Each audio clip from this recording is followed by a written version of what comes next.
Good morning. I seem to have slept with my mouth open and I woke up and my whole tongue was dry, and maybe that was too much information. Maybe I'll try this again. Good morning. It is Saturday and there's a horse show today. I think what I've been doing lately is prioritizing the barn because I can still go up there. I think when the school year starts, I won't be able to go to the barn as much, and it makes me really sad because I really love it up there. I had reinforced last night the fact that I should not sleep it. I had a series of weird dreams this morning. Strangely though, one of them was my wife was gonna come home and I was excited to see her, except I was in the house I used to live in and it was the car that I used to drive, and more or less it was the woman I used to date. I saw it driving up the driveway and I waited in the kitchen for her to come in, and she came in and she came running over to me, so excited to see me. And the whole feeling was of my wife, the woman I'm married to now, except the whole aesthetic was of the person I used to be with. And I don't know why does the brain do that? Is it starting to pack away my current wife into the category of exes? Now she's just becoming a sort of an amalgamation of who I've dated in the past. But it was also nice because there was energy there. It was a nice dream in that I felt something. I hugged someone and there was intensity. And I remember even saying, "I miss you" in the dream. Of course, you wake up from that and then you feel more alone. I woke up in the middle of the night and I was starting to get worked up over this whole dividing our property thing again. And I was getting worked up over what she wants and the prices she put on things that are outrageous. And it took a lot of work, literally me talking to me out loud. Not like I'm doing now. Now I'm talking to you, but literally you're talking to yourself out loud in the dark, just being calm down, be kind to yourself, be nice to you. And I had to continually push the thoughts out of my head. And it kind of worked. It worked. I was able to get back to sleep. So I don't know if there's any advice in that, but basically sometimes it takes an act of will to push stuff out of your head where you just say, no.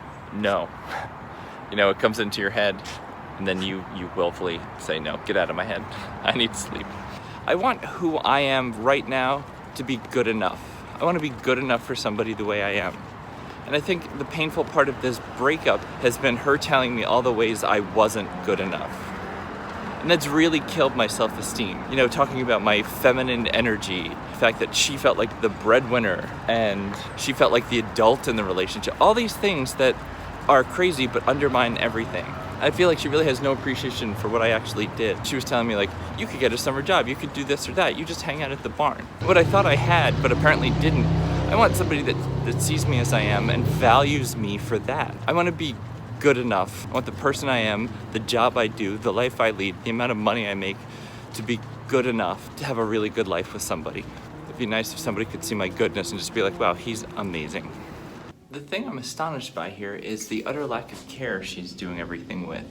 I was just looking over the list of things she wants again and the pricing she's put for things that I'm surprised at the carelessness that she's doing things with. It's so not consistent with the person I know. And that's more of a stylistic thing. The fact that she's cheating and hooking up with somebody else and in a new relationship the way she did, that too is unusual.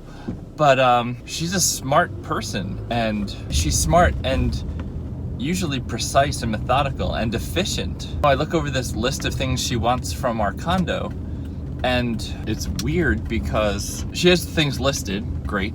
She has some weird misspellings. She spelled espresso, which is weird because she's usually a big fan of proper spelling. Her pricing is just wildly off. In the email she sent, she gets into financials and talks about her deal is very generous, exceedingly generous, I believe is the term she used. No judge is going to give me spousal support, so I should take this deal. By her calculation, in terms of valuation, I will be getting $10,000 more worth of stuff from our house than she will, yet she is taking all of the nice things. So I sat down and I was like, this is strange. So I started pricing out, looking at the prices she put on things, and just case in point, the bedside tables we have, they're from Pottery Barn. They're mirrored. I've always thought they were super cool. They were expensive. They were $400, maybe $499 each. She has them listed on the thing as being $3,000. And I'm like, what? No, we would not. Who spends, or at least we wouldn't spend $1,500 each on bedside tables. That's crazy. I thought $499 was excessive, but I think we had a coupon, but I can't remember. So if we shave $2,000 off there, oh, look at that. Now I'm only getting $8. It's that over and over again. She's just inflated these prices, and I don't know if it was willful or just like she's just dashing numbers down. The person I knew was precise and would have looked up the pricing. I'm confused. It shows me I need to cover my butt. She's definitely acting in her own best interest, even though like her wording is like, oh, you should probably have this because you love it. And anyone I talk, it's funny. My perspective is weird here because anyone I talk to has reacted badly to this. They're like, oh, so she just sent you a list and told you what you can have and what she's gonna have? And I was like, yeah, basically that's what she did. And that didn't actually seem that weird to me. But I realized what would have been more appropriate or respectful is if there was a list and she put down the things she wanted and then gave me the option to say, and now here are the things I want. But instead, she doled it out. She's like, I want these nice things, you can have the other things. I find this selfishness is particularly glaring. Not that I can understand her other selfishness and terrible behaviors, but that's love and emotion and all that squishy stuff that nobody can ever totally make sense of. But this financial thing, this hard numbers, you get this, I get that, this should be the easier part. This is just stuff. And she's showing that she wants the fancy. She wants the things that have a name. She wants the Yeti cooler. She wants the tent. She wants the shun knives. It's ugly. If this was done with respect and courtesy, this would have been so easy because honestly, I don't need any of it. I could start over with anything. But to have her steamroll through and say, you know, mine, yours, particularly after everything we've been through, I don't want to say this is an easy fight, but this is a fight I can have because losing this fight means I don't get stuff. It's fine. I don't need stuff to begin with. But this is a more tangible, I think this division of things is more tangible. That's all it is. It's easier for me to see her selfishness and self-interest in this because it's things, some with brand names, all with dollar values, and how she manipulated dollar values to her benefit. It is funny, the things that affect you in all this. I tried very hard to be patient and kind and understanding and decent throughout. Oh, this whole thing's an endurance race. It's just, how much can you take? All right, horse show was fun. I got to see my one barn friend go and she did wonderfully. I got to see some other people I know go and that was great. And I had carne asada tacos. And as I was eating all by myself, which I didn't feel sad about, I was just eating, watching YouTube videos. All the people from my barn happened to be getting lunch too, so they came over and sat down and we just had lunch together, and that was nice. To go from being alone to being surrounded by people who like you or who are nice to you, that makes putting yourself out there feel worth it. I have a lesson in a little under 2 hours, so I'm just gonna go and get set up. If I'm bored, I can work on fixing the spreadsheet that my wife created. What's funny is, by the time you see this, I keep referring to her as my wife because that's accurate now. By the time you see this, she will no longer be. That's that, you know? It's not for lack of me trying. I tried real hard to save this marriage, to make this marriage amazing, and she didn't. Yes.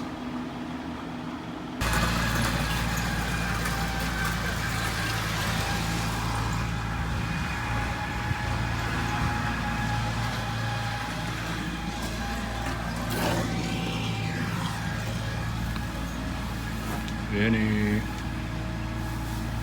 Hey, my friend. Come on. Let's hang out. Come on.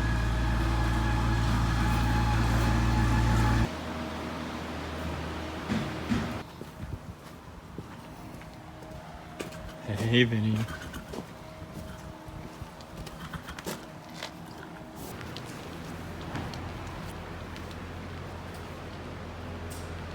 Did I mention loving it here? Because I really do. Particularly this time of day. The light in the afternoon just gets really warm and it bounces off the wood in here and it's awesome. I had a lovely day today. Let me just chill here for a minute. Yeah, it was a good day. I had a really fun time at the show, and then my lesson was fantastic. It was at 2, it was really hot. It went really nicely. I think I jumped my biggest jump today. She sort of had a board across and then she put another pole on top and I was like, Huh, I think that's my biggest. So that's cool. It's that token achievement again. She set up another oxer, which I jumped, and again, tiny, tiny, tiny, but still an oxer. So on my checklist of things I've managed to do, get better is on that list. And I'm really kind of proud of myself. Apparently, I'm going to try riding a different horse next weekend. Hey, you wanna meet him? You wanna go see him? Let's take a walk. I'll show you to him. Because I don't really know him, so let's... I mean, he's got an awesome name. Apparently, I only get to ride horses with human names. I used to ride Jack, now I ride Vinny. And then there will be, where is he? Norman. This is Norman. And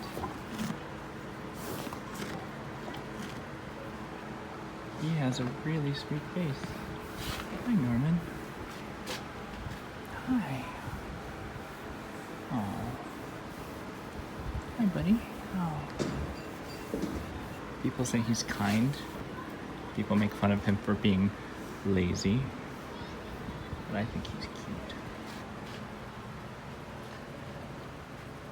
So that's Norman, and apparently I might get to try to ride him next week.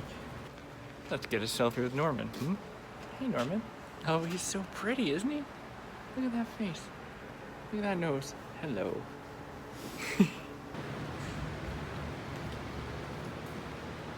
Hi, Valor. Hi. Oh, you're so pretty. Hi. Hello.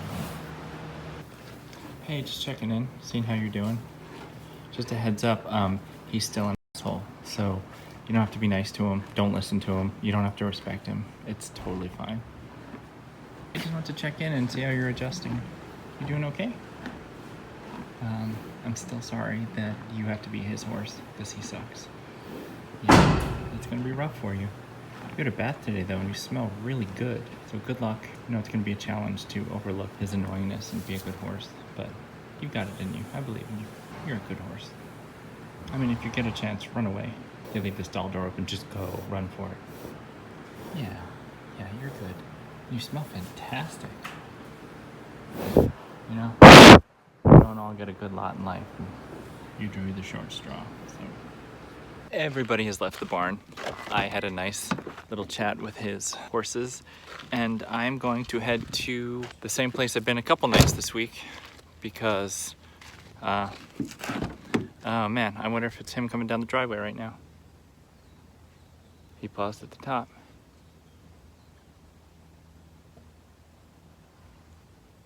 Huh, we'll see. Well, that was strange. I was just getting in the car to leave, and the gate opened, and there was a Prius at the top of the driveway, and it drove in a little, and it drove down the driveway, stopped, and then it backed up and out.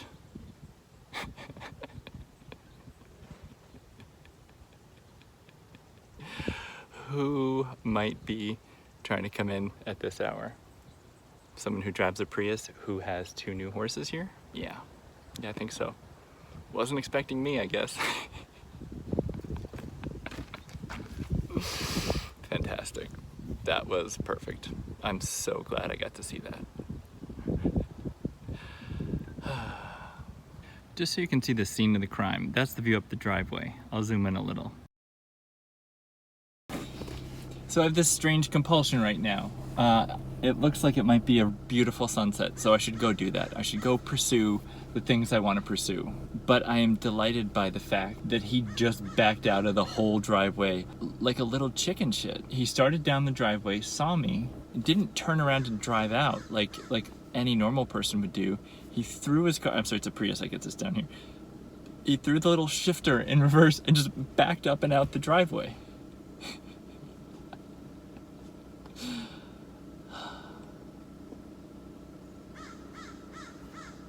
So I have this compulsion, of course, now. I just want to stay here so that if he comes back, he can't come in.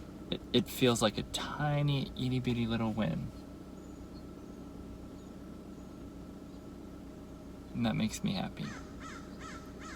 I'm not a mean person, but given everything he's done, that makes me happy.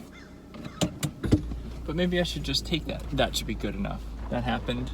He's scared of me. He wanted to come check on his horses, and he didn't because he saw me. So regardless of, he told on me, I've been cautioned and disciplined. It's not like I would do anything. So now, as I leave, I'm gonna look around and see if he's parked somewhere, waiting for me to leave. Like, maybe that's good enough. Maybe it's time for me to go.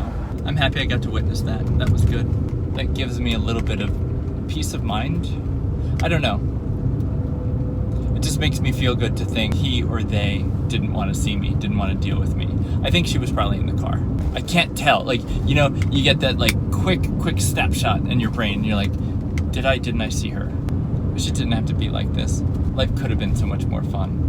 Now I'm trying to put into words how I'm feeling about this, and I don't know. I feel a little smug, but I'm not good at being smug. And anytime I've been smug in my life, it comes back to bite me in the ass. So it doesn't matter. I think I just need to capture from that the sort of essence of what it was. It was a total and utter chickening out. When we went through the breakup and she talked about energies and some of the negatives she accused me of, he is certainly not exhibiting those. There is nothing masculine about him. He's a chicken shit. He's an absolute little chicken bitch. And I wish I had better words to describe it by, but I don't. And I think the thing that's troubling about it is, again, there's still no prize, there's no win. Sure, he backed out because he didn't want to deal with me or see me. Yay, I win. Like, I don't win. There's no winning this. Like, it still sucks. It's still ugly and cruel. And they're both the type of people that could do this kind of thing to somebody else. So yeah, he sucks. She sucks. But I still lose. And as I'm driving now talking to you, I'm scanning the other lane for his stupid Prius to see if it's going back. And if it were to go back, I would go back just to be around.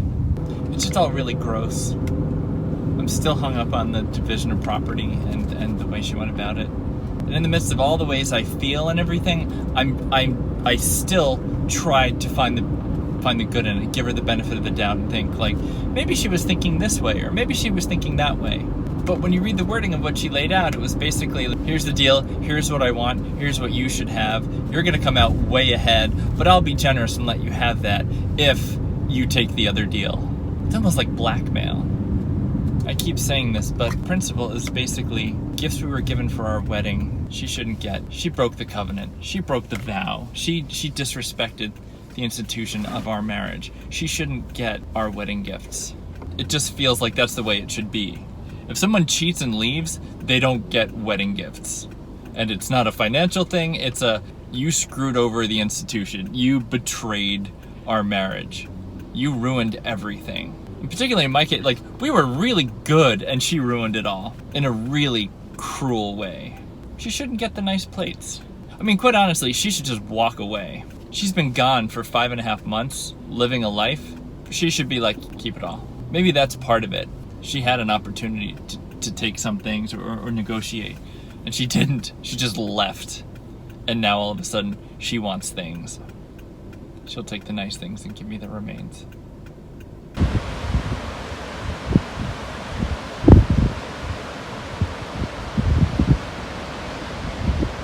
And then times like right now, I'm glad I put some of my petty crap aside and came out to watch the sunset instead of stand guard at the barn in case he came to see his horses, because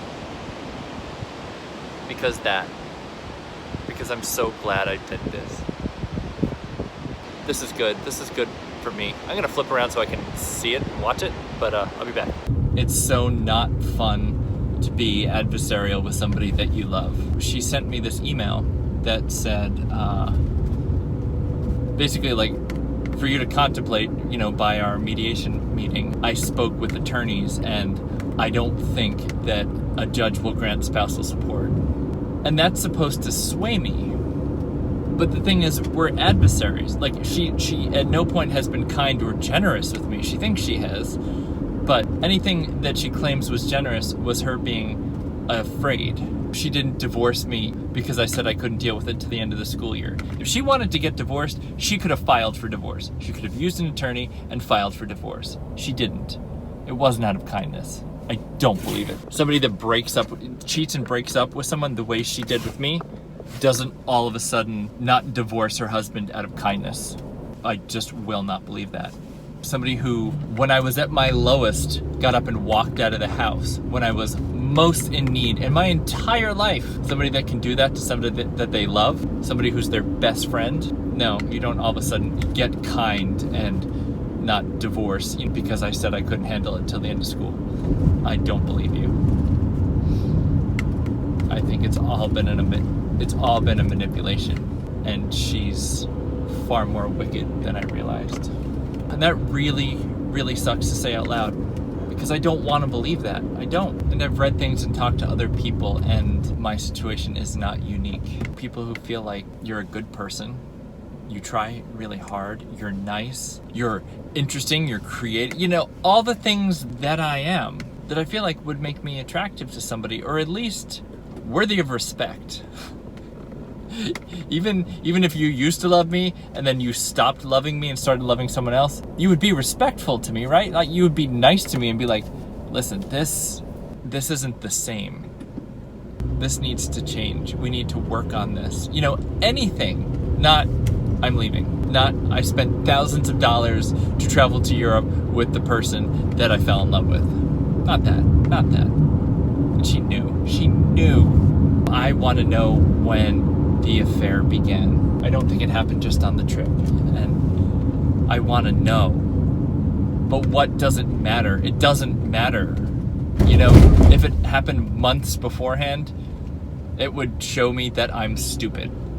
Right? It would show me that I didn't see it happening. It would show me that in a marriage, I want to be in a relationship where I can be 100% trusting, where I don't have to be paranoid and suspicious of my partner, where I feel like we have enough respect for each other and love for each other that we wouldn't do that kind of thing to each other. And given what I've learned from the woman that's working real hard to divorce me right now, I have a better understanding of the red flags I should be looking out for. But I have to believe that there's people out there like me that want to fall in love with somebody, and for the parts of the relationship that aren't perfect, they will work on it. If you love somebody, all right, you have love, which already makes you incredibly lucky. And if you're not a perfect match for each other, if you're willing to work at it because you love each other, that's how you make a richer relationship. That's how you make a better relationship. You work at it. That's what makes you closer. That's the beauty of what time adds to a relationship. You get to know each other better and deeper and trust each other more. And there's more nuance and color and texture to your relationship. That's incredible. When you first start and it's hot and everything is new, yeah, that's amazing and super exciting and awesome. I talk to people who are like, oh, after the honeymoon phase is over, no. That means you stopped trying. I never stopped trying in my relationship. I never stopped trying to make it better. I never stopped trying to make her laugh or come up with exciting things or novel things or weird things or just ways to keep it interesting. Because I love life. I love being alive. I love the experience of being alive, trying new things, being with somebody who's interesting. That's me at my best. Going through life, being creative, being dedicated to my job, loving what I do, and all the while thinking the person that I love and ways in which what I'm doing when I'm not with them, like thinking of ways that I can make them happy when we are together. That's the life I want. I want to enjoy being with somebody. I want to miss them when we're not together. When we're not together, I want to be inspired to do things for them. And there's got to be that person out there. That can't be some anomalous want. So she's giving me the dog. So she says. I give not good odds. Maybe 60-40 odds that I'll get the dog, because I think the minute this thing gets contentious and ugly, she's going to take the dog. Mark my words. It's going to happen. And that would be... All right, let's not get ahead of ourselves. So she's giving me the dog, and we've had a Dyson vacuum, the Dyson Animal, which is really good at vacuuming up dog hair. She wants that. So she wants our 6-year-old vacuum. It specializes in vacuuming dog hair. But she's giving me the dog, but she wants the old vacuum. Really? So much of her just makes me ask really over and over again.